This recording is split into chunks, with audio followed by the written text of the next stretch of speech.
Hello and welcome to Take Me Home, the podcast offering a social democratic alternative for the politically homeless. I'm Hilary.salt. And I'm Sebastian Moore. And this is our news section of our split up sections that we're doing now.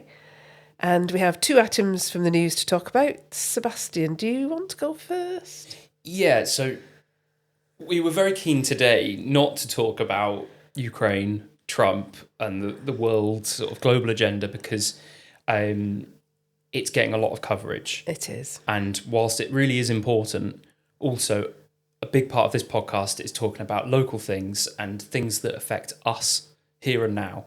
And so I wanted to talk about an event I went to on Tuesday, which was the AGM for the Castlefield Forum. The annual general meeting. AGM, Oh, everybody knows what an AGM yeah. is. Even I know what an AGM is. Sometimes people don't they hear these three-letter acronyms and they think, what does that mean? So we'll say what it is. Exactly, yeah. So the Castlefield Forum. So for anybody that doesn't know Manchester, Castlefield is the historic centre of Manchester, which is now it sort of forms part of the city centre, but it's essentially where the Roman settlement was 2,000 years ago, when Manchester was known as Mancunia? No. Mamucium. Oh, right, okay. Mamucium, and supposedly, and this might be a folk etymology, but supposedly it was known as Mamucium.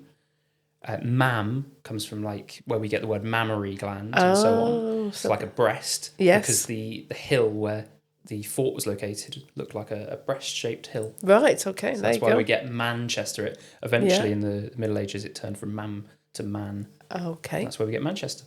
And so I live in Castlefield, and we were talking just before this about kind of what is Castlefield, because it's not a town, it's not a city, that's because it's in Manchester, and it's not even like a local authority or a governmental area. It's just a historic area which people refer to. So really it forms, half of it is in the Deansgate ward, and people that know Manchester will know Deansgate, one of the most famous streets in the city, and half of it is in the Hume ward, which is just the other side of the Manchester Ring Road.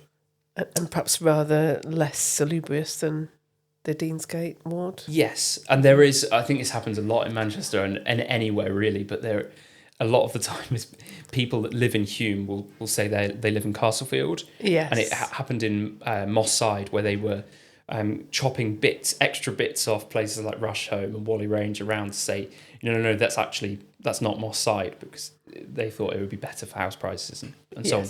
Anyway, so Castlefield Forum is a community group that is a charity, all volunteers, and they basically look after the heritage of the Castlefield area, and they're involved in a few different projects. And I went along partly because I've lived in Castlefield for 3 years and have had no connection to the local area at all. I think it's one of the problems of nowadays that you can live in a big city, and really I've got friends all over the city, in the south and the north, and constantly travelling around, and I don't feel much connection to that small local area. So I thought it'd be nice to go along and just know what's happening. You do find like city centre neighbourhoods especially can be quite transient as well, don't you? People come and go. Exactly, and I found it really weird because the city centre it doesn't necessarily belong to the people that live in the city centre. It kind of belongs to everybody, because it belongs to the people that are travelling in for work or the tourists that are coming. And so it's kind of a weird feeling I went to this meeting, which was in the Museum of Science and Industry. Lovely. So Castlefield itself, whilst a really small area, we have so much there. So the Museum of Science and Industry, you've got the Roman gardens, and where the reconstructed Roman fort is. You've got the canals where they filmed Peaky Blinders, of course. And I live just behind the canal. And I sat there in this room full of all these people that live in Castlefield. And I just thought, okay, so this is the local community, or this is a slither of the local community.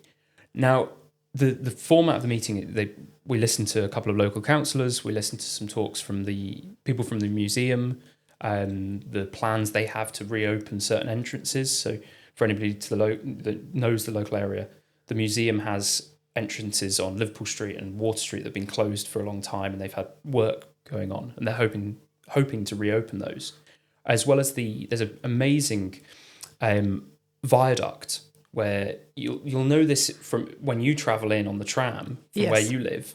You'll see that it's just a sort of disused area, and they've taken part of it and turned it into a community garden. Yep. And that was the National Trust that got involved and did that. And they were updating us on the plans for this area.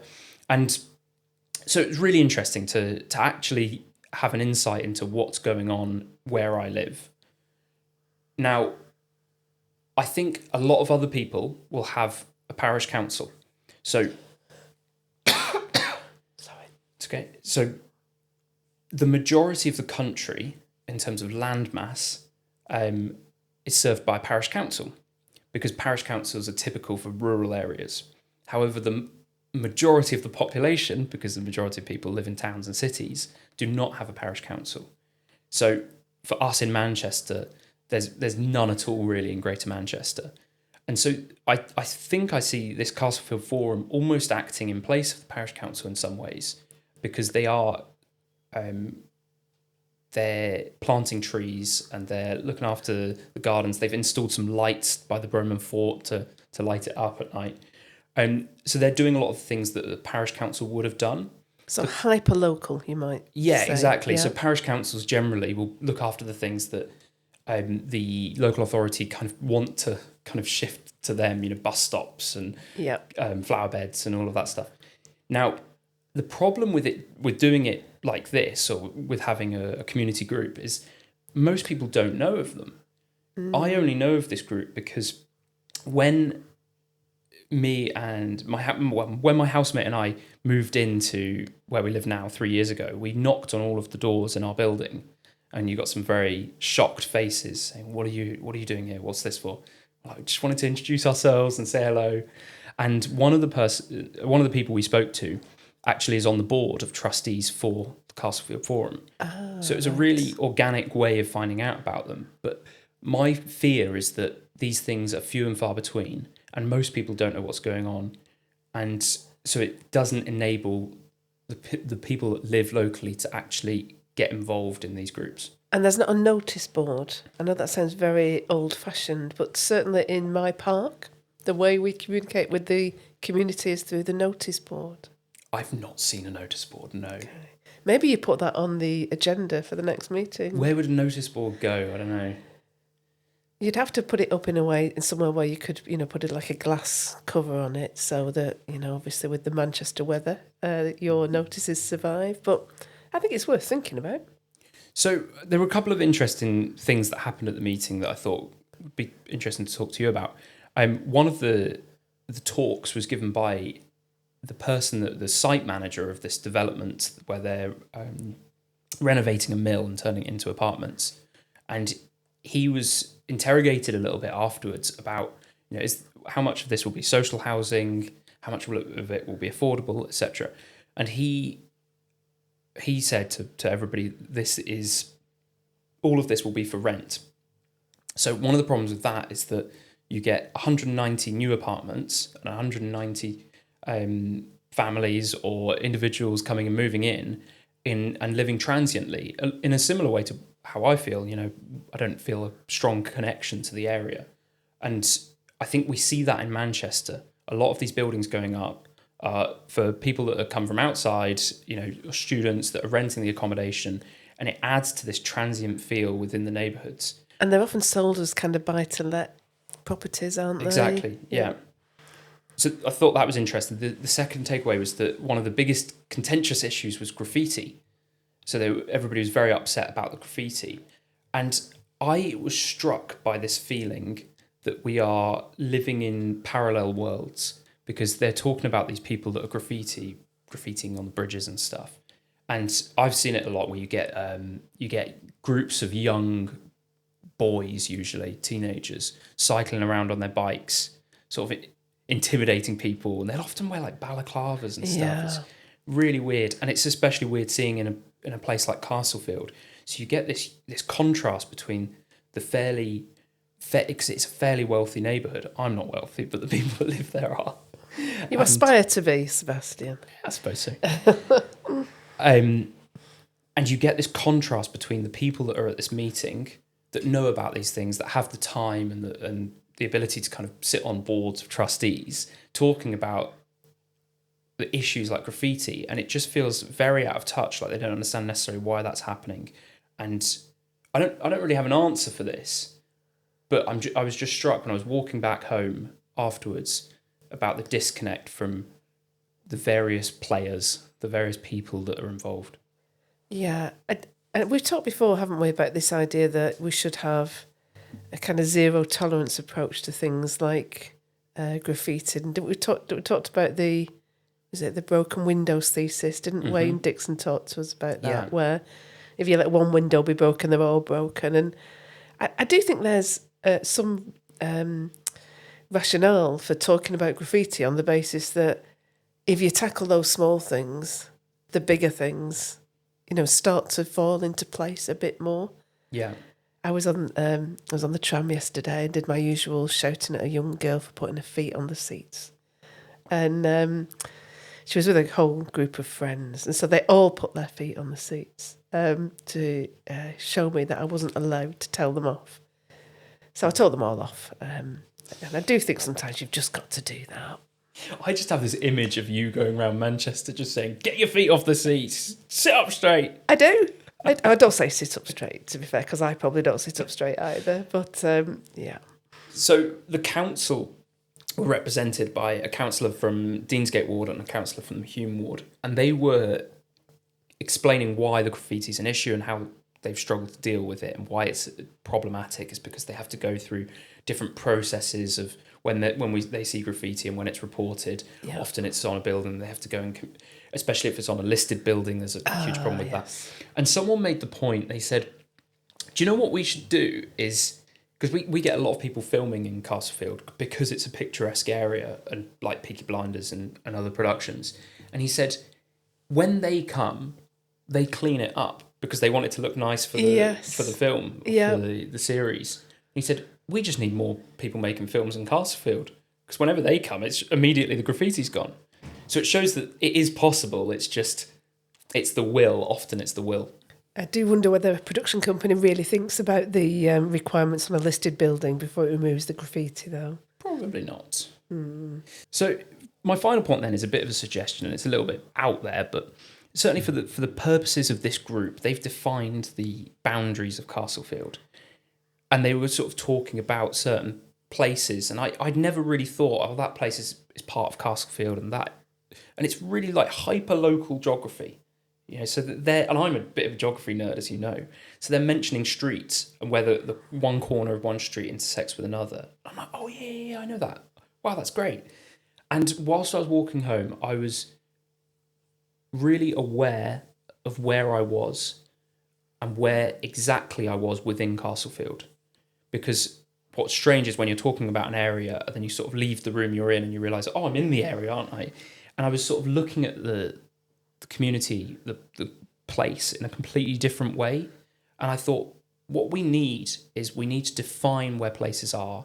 And I think one of the problems is that we used to have a system where we'd have villages and towns and we would know where we were. We're in this village and we're in this little community. But as populations have grown and towns have sort of merged and the urban sprawl has taken place, we've lost that sense of this is exactly where I am. I'm in this area. And so what I would like to see is something that delineates one area from another. And it doesn't have to be big. It could just be a different colour of lamppost. Something really small that just says, you're in Castlefield right now. So when you do something like you're graffitiing or something, you are affecting the people that live here and you're affecting this place. And I think that will help to create a greater sense of place, a greater sense of where we live and the people that we need to be communicating with if we want to help improve our local area. You'll probably know better than I on this, but aren't there some Spanish towns where the different areas, you have a street sign and then underneath it says this area? Is it maybe it's France or somewhere else? I'm sure there's a European place I've been to where it does kind of delineate places like that. So it's been done, I think. I'm having to rack my head now, but I do know that, and this is where my memory will fail me, but I know that when being in other countries, I've noticed things they do like that, Yeah. where they make it easier to kind of see where you are. One thing I noticed I don't know if we have this in Manchester, but when I was living in Sheffield, is that on road signs they have the postcode. You ever seen that? No, Just the never. first bit, so it'd be S7 on the end of the road, like Talbot Road, S7. I've never seen that. Yeah. Where I live in Sale, it's a particular problem because obviously if you search anything with the word Sale, S-A-L-E, it just brings up a load of, Shopping results. shopping results. Yeah, exactly. So we call Sale a lot of the time M33 because that's how you search for Sale without using the word Sale. But no, I've not seen it on road signs, no. So a greater distinction and categorisation of where we live. Yeah. Rather than using postcodes Okay. We never know which metric to follow. So we need one metric where we go, this is the place you are currently in. Yeah, great. That sounds good. Can I just postscript one tiny point? Because I was speaking to a couple of our members last night. We had a little get-together last night. And we were talking about some of the things we might do with members because, we often get together and have a bite to eat or a coffee and things like that. And what else could we do? And I was saying we could get together and do a litter pick. And one of our members, Wendy, who said, the thing about litter picks is that it feels to me that young men throw litter down on the floor and old women pick it up. And she's a bit annoyed about that being the way that the world works. So she was thinking, what else could we do other than litter picks? So we were having a bit of a brainstorm last night about doing things like cleaning bins. And that's one of the things we do down the park. That's something I've done before. Or cleaning street signs. But I'd be really interested to know if other people have ideas about what can you do in your community that kind of shows your commitment to that community and shows that you do care, that is not litter picking. So any ideas, people, do get in touch. Brilliant. Okay, let's move on to the slightly more... I said to you beforehand, your section is going to have slightly more intellectual depth to it. Well, it's not so much intellectual. It's perhaps, it's certainly political, and it is a bit of detail in terms of legislative change. But this is why we need you, Hilary. When there's something in the news like this, the Employment Rights Bill, and we don't really understand it, so we need you to explain it to us. Okay, well, shall I have a go? Yes, please. So this is the government's once-in-a-generation improvement to workers' rights legislation, most ably championed by Angela Rayner, Deputy Prime Minister. And, the Labour Party argue that this is a bedrock on which we can build a sustainable growth agenda. So they are, touting this as part of their growth agenda. What's in it? And there's a massive number of little things in it. So, on the basis that we don't want to be here next Wednesday, I will, just pick out some of the highlights, really. So things like an end to 0 hours contracts. So people will have the right to have their regular hours reflected in their contract. They'll have the right to have some partial payment if their hours are cancelled at the last minute. So, giving people more security in those kind of jobs. An extension on sick pay. So at the moment, people who earn below the lower earnings limit don't get sick pay. They will get sick pay. An extension of some of the employment rights that people have so that they apply from their first day of employment. Often some of those employment rights don't kick in until you've been employed for a certain period of time. Some extension of maternity rights, in particular on things like your right not to be made redundant whilst you're on maternity leave. And more rights to flexible working. So at the moment, everybody has, after a certain period of time with an employer, a right to request flexible working. And the employer has to consider, to take reasonable steps to see if they can consider that request. And by flexible working, do you mean hybrid working? Not necessarily. It could mean, for example, working school hours only, or term time only, or working 3 days a week rather than 4 days a week. Just working more flexibly than 9 to 5, 5 days a week. And that will be almost the default position. Everybody will be entitled to work flexibly from day one, and the employer has to say yes unless they have a good reason to say no. And the good reasons to say no are things like it makes it impossible for them to provide the service level that they need to provide in their business, or it imposes undue costs, so those kind of things. So a lot of those things sound, not unreasonable things for workers to want. I'm a great believer that, workers should be able to have dignity and respect in their workplace, and I don't object in principle to those kind of things being available to workers. And to be honest, for a lot of workers with good employers, they have all those things anyway, not because the law says, but because the employer wants them to, have a good experience at work and to stay in that workplace and to do their best work there.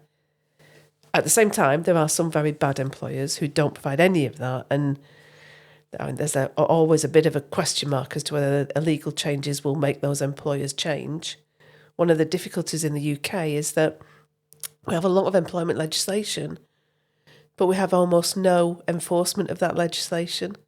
So in other words, it's workers who have to enforce those rights in the workplace by doing things like taking employment tribunal cases, which is a very clunky way to enforce your rights. So all these new rights, employers' organisations are arguing quite strongly that a lot of these are very problematic.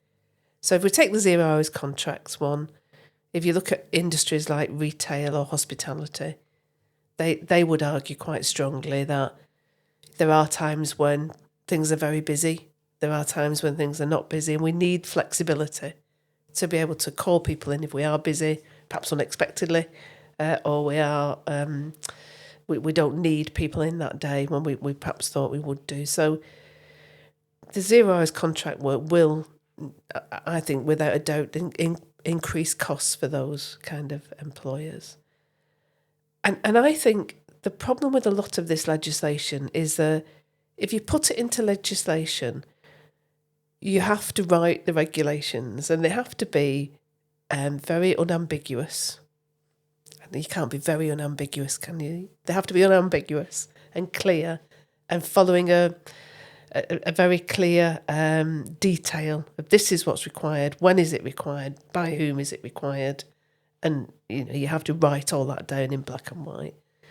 Now, that kind of detailed work might work really well for company A, but it might work very badly for company B because the place, the kind of work that they do, the workforce they have might be very different.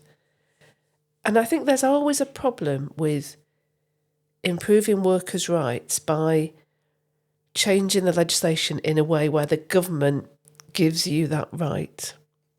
And there's two problems with it. One is it's very inflexible. And the other is that it kind of takes away agency from workers. So I always say in the olden days, and it's not very clear what I mean by that, but in the 60s and 70s, if there was a real problem in a workplace, a trade union would take steps to either negotiate with management or in some cases to take industrial action to force management to negotiate, to introduce better rules for that individual workplace. And that has two advantages to it. One, it can say, we'll come up with rules that are very flexible and that work for us. And the other is it gives workers agency in being able to say, we changed that. We made that better for us and our fellow employees. And also, it kind of gives them a stake in that workplace as well, because they know that unlike, John Smith and Son down the road, they've won all these rights in their workplace, and that's why they have more of a commitment and a reason to work well in that workplace. So my view is that a lot of these very detailed and nitty-gritty regulations that are being brought in will actually be quite problematic for businesses, and especially small businesses, where you don't have an army of HR people saying this is exactly how we'll enact this new requirement in our workplace. You generally have a business owner or a couple of partners trying to work out how we're going to work this, because it doesn't really work for us. And often in those situations, what happens is they then turn to some external consultant to help them put those regulations in force. When that happens, external consultants are very much trying to make sure that they don't give any advice or do anything that's less than the legal requirements. So they tend to kind of gold plate what's required. So you have the legislation, which is very detailed and restrictive. You often then get that enacted in a way that's even more restricted and detailed. And, that is, I think, really a barrier for business. And I would much rather see the government of the day, and this is a government that's meant to be pro-worker, and yet is not rescinding any of the anti-trade union legislation that Thatcher brought in. So we still have all those requirements. For example, if you conduct a strike ballot, you have to do it by post. Can't do it online. You have to have elections for general secretaries in trade unions at required timescales. So a lot of that really problematic legislation for trade unions that takes away workers' agency in the workplace, that's not being rescinded by this government. And I would much rather see them doing something about that rather than introducing all these layers and layers and layers of regulation that actually make it very difficult to run a business. The biggest scepticism I have with the Employment Rights Bill, from what you're talking about, and I think you sort of made this point, is that it takes away agency. And, you're talking about the ending 0 hours contract. My concern is when you have a top-down approach from this, you miss the scenarios where people might want a 0 hours contract, if it's beneficial to them and it's beneficial to their employer. And I really dislike the idea of government getting in the way and stopping something from happening when both parties are happy with it. Exactly that, yes. So you're right that for a lot of people, and I think there was, I can't remember his name now, but the head of Currys was writing in the Times this weekend, and he said, here's an example of one of my employees. He started on a 0 hours contract when he was in university. He came and did, and I kind of imagine he was working on the tech desk, explaining to people what kind of computer they might buy.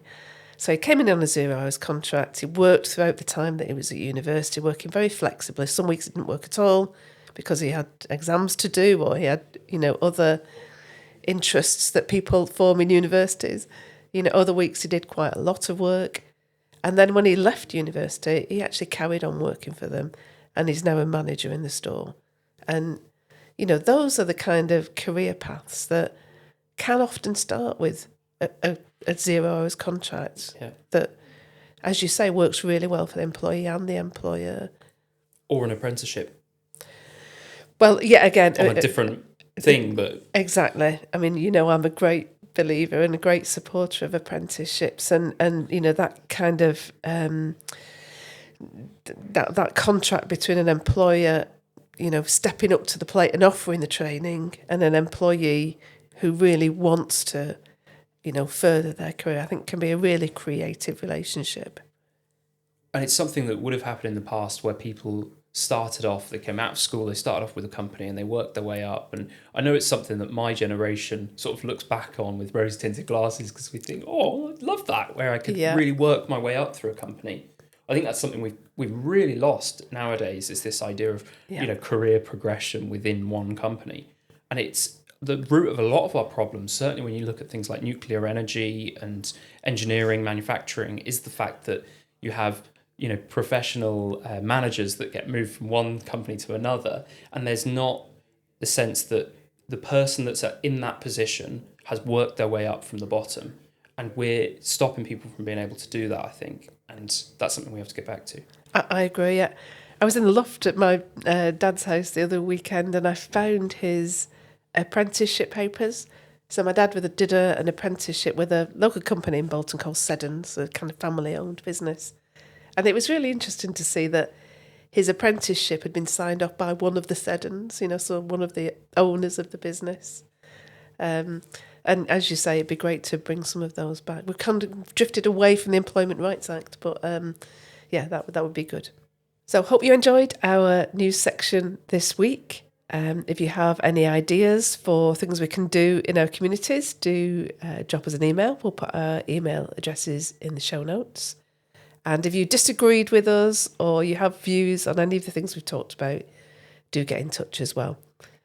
Please do like, subscribe and share the podcast with your friends. Some breaking news is that we aren't going to record an episode of the podcast next week, but we already have in the kind of real special, don't we? An interview with William Clouston, the leader of the Social Democratic Party. So look out for that next week, wherever you get your podcasts. Thanks for listening. Bye now.